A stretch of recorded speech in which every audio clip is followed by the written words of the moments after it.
Deep in the Montana countryside, surrounded by golden wheat fields and dense pine forests, lived an old farmer named Thomas Reed.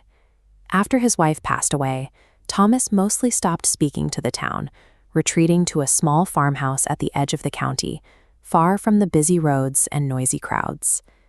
Every morning before sunrise, Thomas drove his rusty pickup to the fields with a cup of black coffee and old country music playing softly on the radio. With the harvest failing for years and the bills piling up, his life was a repetitive, grueling cycle of manual labor that offered no hope of a payoff. Most people in town believed the Reed farm was already a lost cause. They watched from a distance, certain that Thomas's operation, and perhaps Thomas himself, wouldn't survive another harsh winter. Left to the elements, Thomas existed in a slow drift toward failure, his entire world defined by an environment that seemed indifferent to whether he lived or died. That pattern was interrupted one cold October evening. A heavy storm rolled across the sky, bringing rain that poured down so hard it shook the trees near the forest line. While locking up his barn, Thomas heard a strange sound coming from the fence. When he moved closer with his flashlight, he found a young red fox pinned beneath a fallen tree branch, soaked, injured, and growling weakly in terror. A struggling farmer has every reason to leave a wild predator to its fate. Instead, Thomas knelt in the mud, lifted the heavy wood, and wrapped the shivering fox inside his own flannel jacket. Inside the farmhouse, Thomas spent the night cleaning the fox's wounds, drying its fur by the fireplace, and offering it bits of chicken. The animal stayed curled in the corner, its nervous eyes tracking every move the old man made. This single act of compassion broke the silence of the farm. Thomas had finally found something to care for, and the trajectory of his winter began to shift. Within weeks, the fox, now named Rusty, fully recovered. But instead of returning to the wild, he stayed.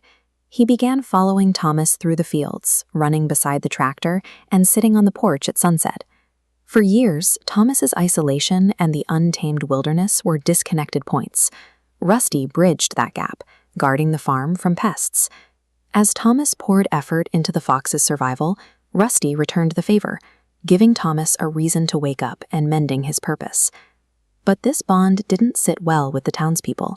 When Thomas went to the grocery store, neighbors warned him that he couldn't trust a wild animal, viewing the friendship as an unnatural risk. Thomas simply smiled, realizing that the rigid line his neighbors drew between humanity and nature didn't account for the loyalty he was seeing every day on the porch. Then the peace was broken. Several chickens disappeared from nearby farms overnight, and the community immediately looked for someone to blame. Without checking for tracks or evidence, the townspeople fell back on their old biases.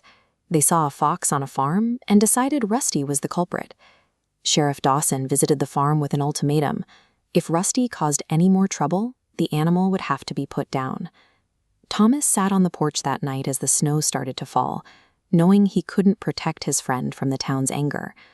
To save the fox's life, he whispered a goodbye and watched as Rusty disappeared back into the dark woods.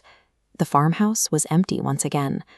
Thomas returned to his quiet routine, but the silence was heavier now, knowing that the connection he'd built had been severed by fear and prejudice. Days later, a massive winter blizzard slammed into the county. Power lines snapped, the river overflowed, creating a deadly, freezing trap. Thomas rushed outside to secure his barn doors when the wood cracked beneath him. He fell straight through the ice on the bridge, the freezing current dragging him under the surface and into the dark. He fought to hold on to a broken piece of wood, shouting for help, but there was no one around to hear him through the screaming wind of the blizzard. Then a flash of red appeared on the riverbank. Rusty was back. The fox barked loudly toward the road, running back and forth in the snow, until a passing truck driver noticed the strange behavior and stopped to investigate. The same empathy Thomas had shown in the woods months ago had echoed back. Rusty's refusal to leave the riverbank was the only reason the rescuers were able to find Thomas in the whiteout. As Thomas was pulled from the freezing water, the sheriff made a discovery nearby. A pack of wild coyotes was found raiding a neighboring barn, proving that Rusty had been innocent all along. The town's hostility turned into a quiet, collective shame. It was a difficult realization for the neighbors.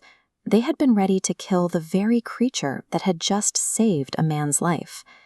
In the days that followed, the townspeople returned to the farm, not with threats, but with tools and warm food.